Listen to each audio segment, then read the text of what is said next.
नमस्कार मंडळी, ठरलं तर मगचा आजचा म्हणजेच 23 मेचा फ्रेश असा रिव्ह्यू तुम्ही माझ्या आवाजामध्ये ऐकत आहात.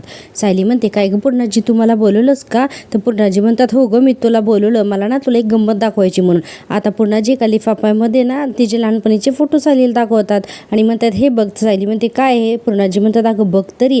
सायली उघडून बघते तर ते आहेत ना तन्वी, रविराज आणि प्रतिमा, या तिघांचे ना फोटो असतात. म्हणजे तन्वी जेव्हा लहान होते ना तेव्हाची. आता ही सायली बघतच बसते त्या फोटोंकडे. पूर्णाजी म्हणतात, लहानपणी तू किती गोड दिसायचीस, बघ बरं त्या फोटोंकडे. तर सायली ना पूर्णाजींकडेच एकटक बघायला लागते. पूर्णाजी म्हणतात, अगं काय बघतेस? अगं म्हणजे आता सुद्धा तू गोडच दिसतेस. तसं काही नाही, अगदी लहानपणीसारखीच तू खूप गोड दिसतेस. आणि म्हणतात, आणि एक एक फोटो आहेत ना ते तिला दाखवत असतात आणि म्हणतात, हे बघ हा फोटो, यात तू फुलांचा फ्रॉक घातलायस ना, तर यामध्ये ना तू हट्टच धरून बसली होतीस की फुलांचाच फ्रॉक हवाय म्हणून. आणि म्हणतात की मग मी कल्पनाच्या साडीचा एक फ्रॉक केला आणि मग तुला दिला होता. आणि तो फ्रॉक घातलेला फोटो आहे ना, तो असा दाखवून पूर्णाजी म्हणत असतात, हे बघ तोच हा फ्रॉक आणि तोच हा फोटो. आता दुसरा फोटो सायली बघायला लागते. आता पूर्णाजी म्हणतात, आपण माथेरानला गेलो होतो ना, तर तिथला आहे हा फोटो. माकडाने इतकाच धिंगाणा घातला होता असतो. आणि म्हणून असा कौतुकाने हसत असतात लहानपणीच्या आठवणी आठवून. पुढे म्हणतात की हा फोटो तू नेहमीप्रमाणे ना चित्र काढत बसली होतीस आणि त्याच वेळेला तुला ना काय होत होतं माहिती का तन्वी, की तुला ना चित्र काढायला खूप आवडत होतं तन्वी. आणि तन्वीचा कधी आवाज आला नाही तर नक्कीच घरातल्या कुठल्या तरी कोपऱ्यामध्ये तन्वी चित्र काढत बसलेली असेल असं आम्हाला माहितीच होतं. आणि हा बघ, हाच तो तुझा फोटो, असं पूर्णाजी त्या फोटोला बघून सांगत असतात. आणि मग आता तिसरा फोटो दाखवतात आणि म्हणतात, हे बघ या फोटो तू ना लपाछपी खेळायची. आणि नेमका तोच फोटो सायलीला जो आहे ना तो व्हिज्युअल झालेला असतो, म्हणजे बागेच्या गार्डनमध्ये ज्यावेळेस ती चक्कर येऊन पडलेली असते ना तिथे. आणि आता तो सीन सायलीला आठवायला लागतो. आणि आता तो सीन आठवून आहे ना सायलीला ना थोडंसं म्हणजे वेगळंच काहीतरी वाटत असतं. आणि सायली माझीच म्हणते, अरे ही तर तन्वी ना, आणि ही लपाछपी खेळत असतानाच फोटो, मग ही मला का बरं दिसत असेल? आता सायली विचार करायला लागते. पूर्णाजी म्हणतात, काय गो, कुठे हरवलीस लहानपणाच्या आठवणीत का? आणि पुढे म्हणतात की तन्वी, अगं माझी ना मनापासूनची इच्छा आहे, सांगू का गं तुला? सायली म्हणते, सांग ना गं. तर पूर्णाजी म्हणतात, तुला ना आता लवकरात लवकर दिवस जावेत म्हणून. सायली गप्पच बसते. पूर्णाजी म्हणतात, आणि ना तुला लवकरात लवकर ना मुलगी व्हावी, म्हणजे मला तुझं बालपण अगदी मन भरून पाहता येईल, असं पूर्णाजी म्हणत असतात. आता बघा सायली काहीच बोलत नाही, गप्प बसते. आणि आता बराच वेळ फोटोकडे बघते आणि म्हणते, पूर्णाजी हे फोटो मी माझ्याकडे ठेवू का? पूर्णाजी म्हणतात, अगं ठेव की, तुझे फोटो तुझ्याचकडे असलेले बरे आहेत. मला पण ती झाली ना की मग तिला दाखव सगळे फोटो, असं पूर्णाजी म्हणतात. तर सायली ना पुन्हा त्या फोटोंकडे पाहत असते.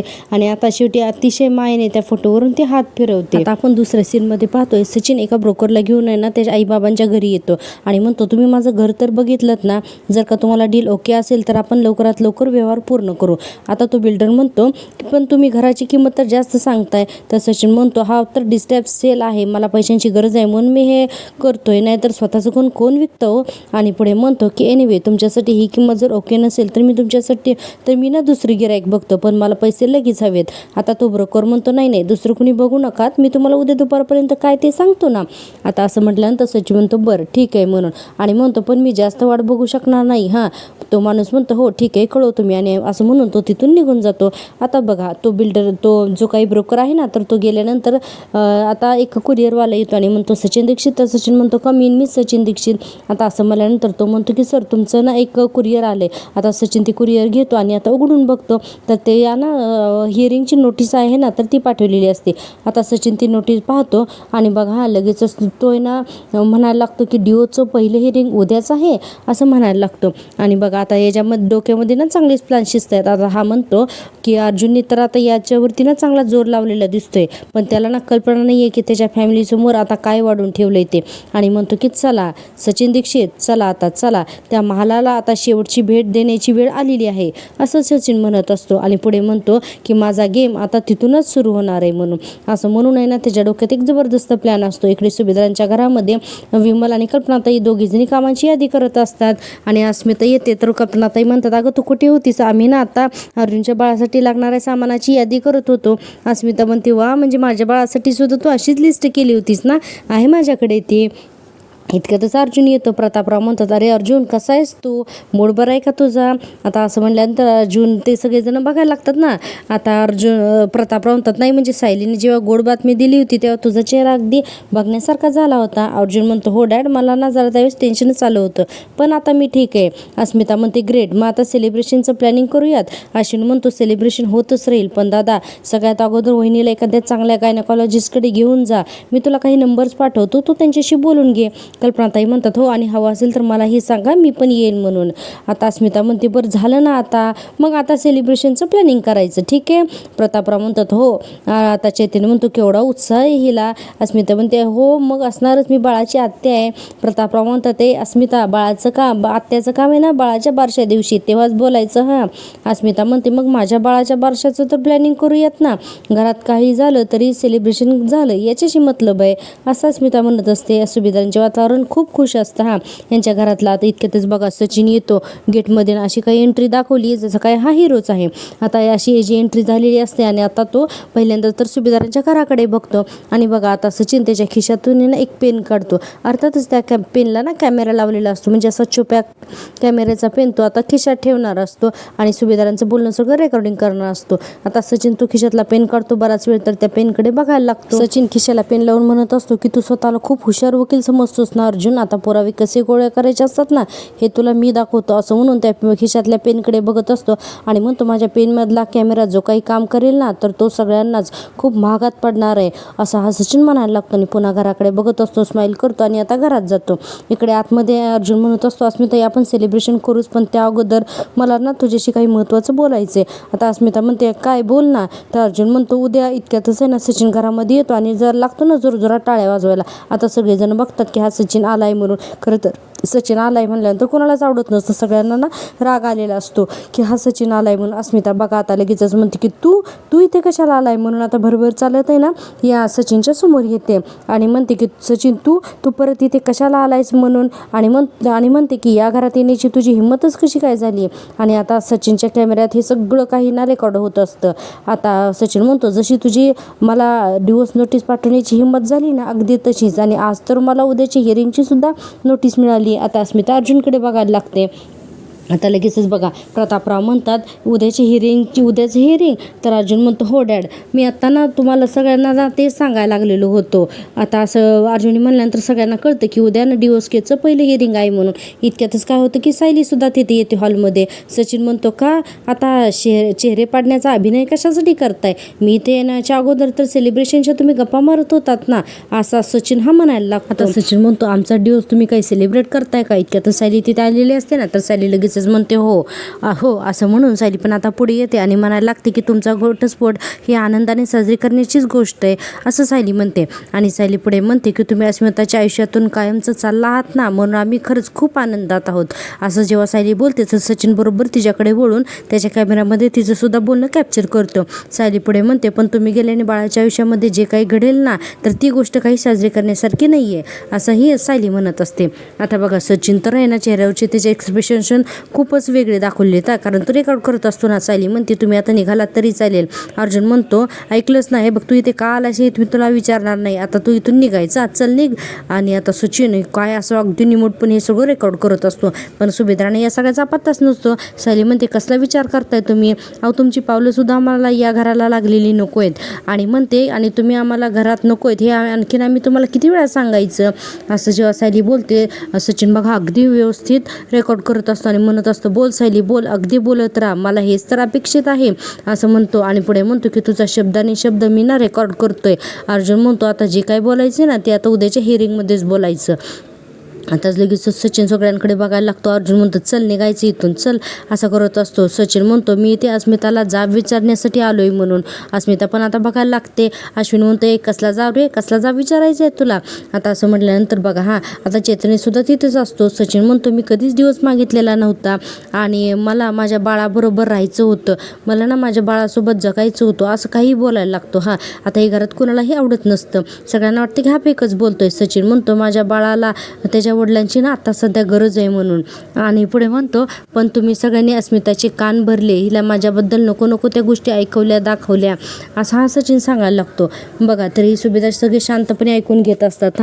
सचिन म्हणतो म्हणून आता अस्मिताने हे ठरवलं की तिला सुद्धा आता डिवोर्स हवा आहे म्हणून. तर अस्मिता म्हणते हो मीच ठरवलं की मला आता डिवोर्स हवा आहे म्हणून, पण कोणीही माझे कान भरलेले नाहीत, असंही अस्मिता सांगायला लागते. पुढे बघा पुढे ना अस्मिता म्हणते की कारण काय आहे ना की मला ना आता तुझ्यासारख्या माणसासोबत राहायचंच नाही आहे. सचिन म्हणतो बरोबर आहे ना, बरोबर आहे, कारण आता तुला दुसऱ्याच माणसासोबत आयुष्य काढायचं आहे ना. असं म्हटल्यानंतर अस्मिताला तर शॉकच बसतो, कारण अर्थातच चैतन्य तिथं असतो ना. आणि सचिन हे सगळं ना चैतन्यकडे अशी तिरके डोळे करून वगैरे बघून आहे ना बोलत असतो. बापरे, सगळ्यांना तर ना हे वाक्य ऐकवत नसतं अक्षरशः, पण हा सचिन काहीही बोलत असतो. आता बघा सचिन आहे ना मुद्दामून चैतन्यकडे बघतो. आता ना चैतन्यकडे काय चालत जातो आणि आता त्याला सुद्धा ना खूप बोलतो सचिन. बापरे, हा सचिन आहे खरंच खूप डेंजर दाखवलं आहे. प्रेक्षकांनो माझे या सगळ्या मेहनतीसाठी प्लीज माझ्या चॅनल एकदा सबस्क्राईब करा. हो काय आहे ना की अजून चॅनल मॉनिटाईज होण्यासाठी खूप सबस्क्रायबरची गरज आहे, त्यामुळे प्लीज चॅनलला सबस्क्राईब करा. चैतन्यकडे बघून सचिन म्हणतो की मी इथे येण्याअगोदर मला हे माहितीच होतं की हा ना इथेच असणार आहे म्हणून. आणि म्हणतो आणि तसंच झालं, जिथे अस्मिता तिथे चैतन्य हे आहेच, असा हा सचिन बोलायला लागतो. पुढे आता लगेचच हाताची घडी वगैरे घालतो आणि म्हणतो काय रे चैतन्य, तुला काय स्वतःचं घर वगैरे काय नाही आहे का रे? बघल तेव्हा आपल्या सुभेदारांच्या घरातच पडीक असतोस तू, सुभेदारांच्या घरातच पडीक असतोस. आता प्रतापराव जोरात ओरडतात सचिन तोंड सांभाळून बोल. आता चैतन्य पण आहे ना असा चुटकी वाजून हात पुढे करतो आणि म्हणतो तुझी बडबड आहे ना ती बंद करायची, सांगून ठेवतोय तुला. मागच्या वेळेस मी तुझं सगळं ऐकून घेतलं, कारण मला ना तुझ्या बोलण्याचा ना धक्का बसला होता, पण आता एक चकार शब्द मी ऐकून घेणार नाही तुझा. सचिन म्हणतो अरे बरोबर आहे, आपली लपडी ऐकायला लागली ना की लोकांना रागच येत असतो, बरोबर बोलतोयस तू, असा हा सचिन म्हणायला लागतो. बापरे, हा सचिन काहीही बोलत असतो. पुढे म्हणतो की चोरून दूध पिताना मांजराला वाटत असतं की त्याला कुणीच बघत नाही आहे, आणि कारण त्याने डोळे मिटलेले असतात, पण जगाने नाही ना, असा हा सचिन बोलायला लागतो. आणि म्हणतो पण अख्खं जग बघत असतं की ते मांजर काय करतंय ते, आणि काही बोलायला लागतो असं अस्मिताला. ते सगळे तर घरचे अक्षरशः डोळे मिटून घेतात. सचिन म्हणतो की तू माझ्या संसाराला आग लावलीस म्हणून. आता या चैतन्यावरतीच आरोप करायला लागतो आणि म्हणतो की आता याचे परिणाम तर तुला भोगावे लागणारच आहेत म्हणून. ते उघड सगळ्यांच्या समोर धमकी देतो. कल्पनाताई म्हणतात तुझी इतकी हिंमत, तू आमच्याच घरी येऊन तू आम्हालाच धमकवतोयस. आता सायली म्हणते अस्मिता आता तर नाही याला अजिबात सोडायचं नाही, चांगली पोडगी याच्याकडून नाही ना, इतकी पोडगी घे ना की बाळाला कधीच कुठल्या गोष्टीची कमी पडता कामा नये, असं हे हा सचिन आहे ना म्हणायला सायली म्हणायला लागते. आणि म्हणते की याला याच्या कर्माची चांगली शिक्षा मिळायला हवी. आता सायली जी काय बोलते ते आता सचिन पुन्हा तिच्याकडे तोंड करून हे सुद्धा सगळं रेकॉर्ड करून घेतो. आता जातो आणि फ्रंटला उभा राहतो, पुन्हा सगळ्यांकडे तोंड फिरवतो आणि आता कॅमेरा सगळ्यांकडे करून म्हणतो आता हे बघा तुम्हाला ना आता माझ्या विरुद्ध जे पाहिजे ते करा, हवा तितका तुम्ही जोर लावा, मी ना आता कशालाच घाबरणार नाही, असा सचिन म्हणायला लागतो. आणि सचिनमध्ये एवढा कॉन्फिडन्स आलेला असतो ना की बस. सचिन पुढे म्हणतो कारण माझी बाजू आहे ना ती सत्याची आहे म्हणून. अस्मिता तर आता डोळे झाकून घ्यायला लागते. बापरे, काही बोलत असतो की माझी बाजू सत्याची आहे म्हणून. पुढे आपण पाहतोय की सचिन म्हणतो आणि हो मगाशी तू काय म्हणाला होतास अर्जुन, उद्या कोर्टात भेटूया, शुअर, सी यू टुमॉरो, असं त्या अर्जुनकडे बघून म्हणतो. आणि म्हणतो आता आपण उद्या कोर्टातच भेटूया म्हणून. आता अस्मिताकडे बघायला लागतो आणि म्हणतो की सी यू ब्युटिफुल, असं त्या अस्मितालाही म्हणतो. आणि आता सचिन तिथून निघून जातो.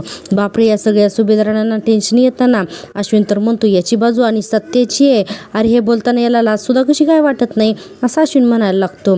प्रतापराव म्हणतात हा माणूस आला ना की प्रत्येक वेळीच त्याची लायकी ना दाखवून देतो, असं हे प्रतापराव म्हणायला लागतात. बिचारे अस्मिताला खूप वाईट वाटत असतं. इतक्यातच ना सायलीला चक्कर यायला लागते, पण अजून कुणाचं लक्ष गेलेलं नसतं. अर्जुन म्हणतो अस्मिताई सचिन असं वागणार हे आपल्याला माहितीच होतं, आता कोर्टात तर तो वाटेल ते करू शकतो आणि बोलू शकतो, पण प्लीज तू ना त्रास करून घेऊ नकोस असं अर्जुन सांगायला लागतो. इतक्याच अर्जुनची नजर जाते तर सायलीला चक्कर यायला लागते. अर्जुन पटकन जातो आणि म्हणतो सायली अगं काय होतं तुला, म्हणून पटकन आहे ना सायलीला त्या सोफ्यावर आणून बसवतात आणि तिला ना पाण्याचा ग्लास सुद्धा तिच्या हातामध्ये देतात. अर्जुन सायलीला विचारत असतो की सायली काय होतंय ग तुला म्हणून. तर सायली म्हणते अहो अचानकच आहे ना मला चक्कर आल्यासारखं झालं, अचानकच ना मला गरगरतंय म्हणून. आता अश्विन हे सगळं पाहतो. कल्पनाताई म्हणतात सायली तुला ना या सगळ्याचा खरंच खूप ताण येतोय, तू ना वरती खोलीत जा आणि आराम कर बरं, असं कल्पनाताई म्हणत असतात. आता बघा सगळी सिच्युएशनच अशी झालेली असते ना की अस्मिताला खूप वाईट वाटतं. अस्मिता म्हणते अर्जुन सायली खरंच तुम्हा दोघांना ना तुमच्या गुड न्यूजचा आनंद सुद्धा घेता येत नाही रे, तोही फक्त माझ्यामुळे. आता सायली म्हणते अस्मिता अगं तो असं ना वाईट वाटू नको घेऊस ग. आणि अर्जुन म्हणतो की बरं सायली चल आता ना आपण वरती जाऊया, जाऊया, आराम करूया. सर सायली म्हणते अहो तुम्ही अस्मितासोबत थांबा, मी जाते वरती. इतकं तर सुमन म्हणते, इतकं तर सॉरी विमल म्हणते की मी येते सायलीताई तुमच्याबरोबर. म्हणून विमल आता सायलीला घेऊन वरती रूममध्ये जाते. कल्पनाताई म्हणतात देव आपल्याला कुठलाच आनंद का मिळू देत नाही. प्रतापराव म्हणतात कल्पना ही वेळ स्ट्रॉंग राहण्याची आहे. अर्जुन म्हणतो येस अस्मिताई मला ना तुझ्याशी ना उद्याच्या हिअरिंगबद्दल बोलायचं आहे. आपण चल ना तुझ्या रूममध्ये जाऊन बसूया आणि तिथे बोलूयात. असं म्हणल्यानंतर अस्मिता आणि अर्जुन हे दोघं जण सुद्धा अस्मिताच्या रूममध्ये निघून जातात. आता अस्मिताच्या रूममध्ये गेल्यानंतर अर्जुन अस्मिताला म्हणतो सचिनचा ॲटिट्यूड बघितलास ना, अगदी तसाच ॲटिट्यूड तू कोर्टात सुद्धा दाखवेल आपल्याला. आणि अस्मिताई तू ना इमोशनली आणि मेंटली प्रिपेअर्ड तर आहेस ना. आता अस्मिता बिचारी रडत असते, हा खरं तर खूप भावूक झालेली असते. अर्जुन म्हणतो हे बघ मला माहिती हे सगळं तुझ्यासाठी सोपं नाही जाणार आहे. त्याने तुझ्या आणि चैतन्याच्या नात्यावर जे काही घाणेरडे आरोप केलेत ना ते सुद्धा उद्या ना सिद्ध करावे लागतील. आणि तिथे तुलाच काय आम्हाला सुद्धा ना हे सगळे आरोप तिथे ऐकवणार नाहीत. पण you have to be strong असं अर्जुन म्हणत असतो. अस्मिता म्हणते अर्जुन माझ्याकडे आता दुसरा कुठला काय पर्याय आहे रे, सांग ना. मला माझ्या बाळासाठी स्ट्रॉंग हे राहावंच लागणार आहे असं अस्मिता म्हणत असते. पुढे बघा सचिन म्हणतो की मी त्या सचिन अशी काही अद्दल घडवणार आहे ना की तो आता आयुष्यभर विसरणारच नाही आहे. आणि हे सगळं सुरू असेपर्यंत तुला असेही वाटेल की अरे हे सगळं काय चाललंय, मला काय काय ऐकावं लागतंय, म्हणजे डिवोर्स केस पूर्ण होईपर्यंत. तर अर्जुन म्हणतो हे असं काही तुला ऐकावं लागेल बरं का. तर अस्मिता म्हणते माझी ना या सगळ्यासाठी ना तयारी आहे. सचिनने आता सगळ्या लिमिट्स क्रॉस केल्यात म्हणूनच तर मी डिवोर्स घेण्याचा निर्णय घेतला ना. आणि आता जे काही घडेल ना तर त्याला मला तोंड द्यावंच लागेल असं अस्मिता आता ठामपणे बोलते. अर्जुन म्हणतो अस्मिता एक गोष्ट ना लक्षात ठेव, या सगळ्यामध्ये ना तू आता एकटी नाही आहेस, आम्ही सगळे तुझ्यासोबत आहोत.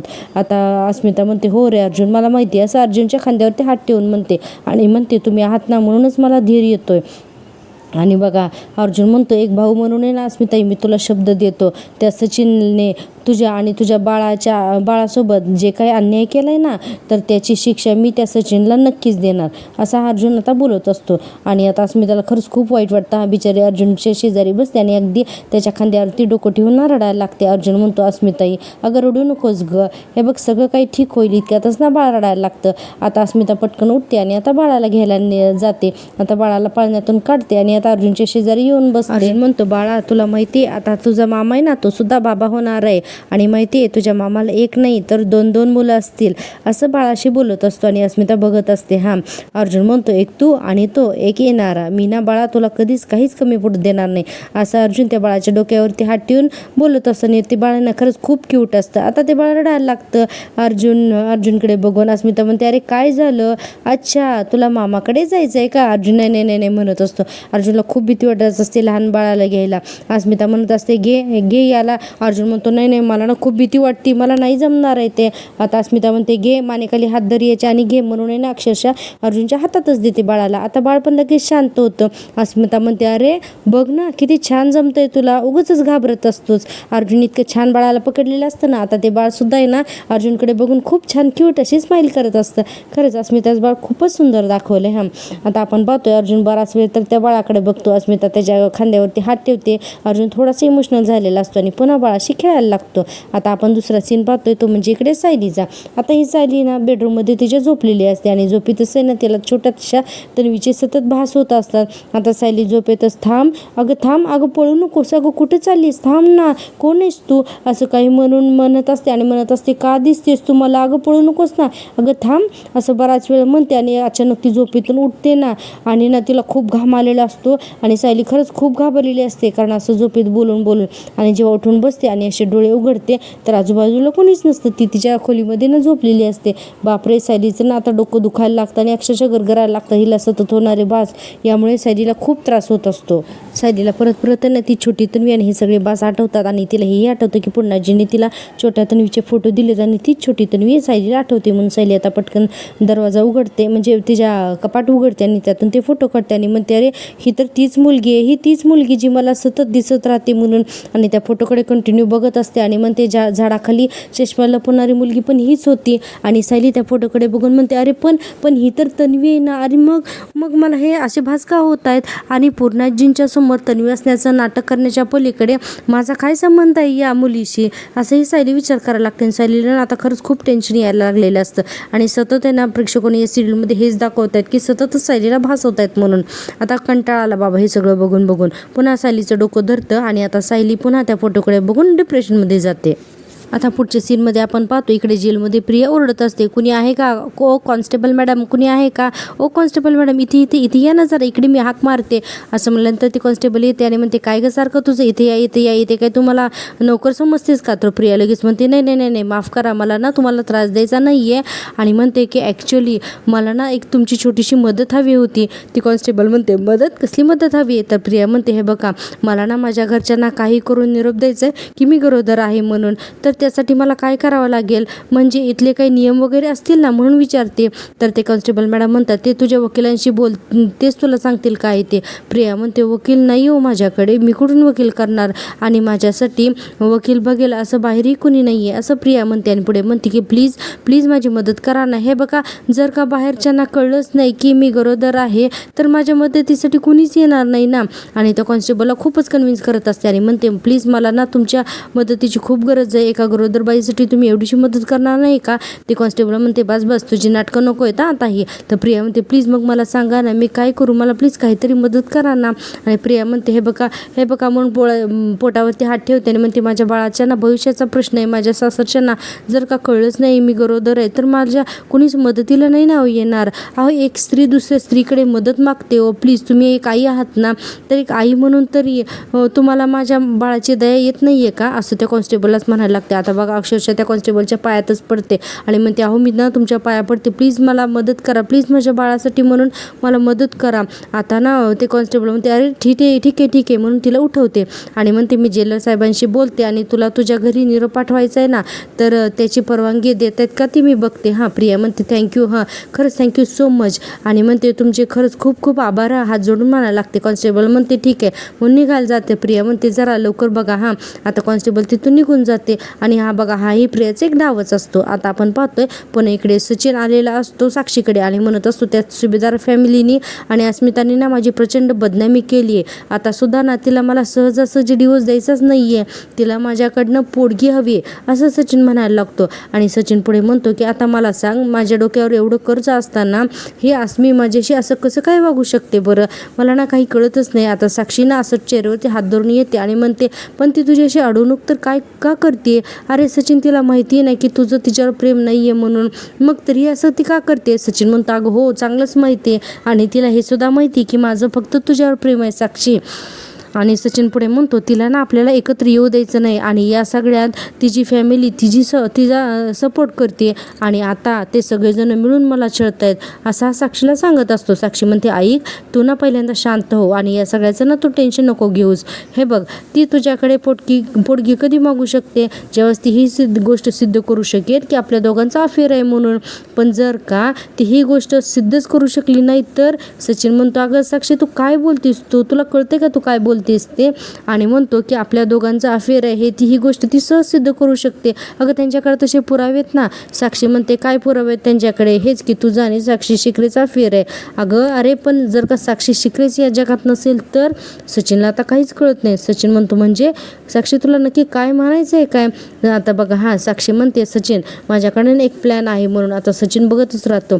आता आपण पाहतोय पुन्हा सुभेदारांच्या घरचा सीन. इकडे अर्जुन या सायलीसाठी थंडगार दूध असा घेऊन आलेला असतो आणि लगेच म्हणतो, बायको, ए बायको, हे घे थंडगार दूध घे, मम्माने पाठवलंय. हां. सायली म्हणते, अहो मी आत्ताच तर जेवले ना. अर्जुन म्हणतो, हे बघ, मी काही ऐकणार नाही आहे, दूध पिऊन घ्यायचं, हा पटकन, चल चल चल, आज म्हणून सायलीच्या हातात दूधच देतो आणि म्हणतो, that's like a good girl, आणि तिला दूध प्यायला भागच पडतो. आता सायलीसुद्धा दूध पिते. अर्जुन तिच्याकडे छान स्माईल करून बघत असतो. सायली म्हणते, आज बरं झालं हां तुम्ही अस्मिताईकडे अगदी बोललात ते आणि त्यांना सगळं काही समजावून पण सांगितलं ते. तुम्हाला माहिती आहे का मला अस्मिता काय म्हणाली ते? आम्हाला म्हणाले की अर्जुनने सगळं कसं अगदी मला तुझ्यासारखं छान समजावून सांगितलं म्हणून. आणि सायली पण खुश होते आणि म्हणते, तुम्ही हे असं समजूतदारपणे वागलात ना की मला ना तुमच्या आणखीन प्रेमात पडल्यासारखं वाटतं.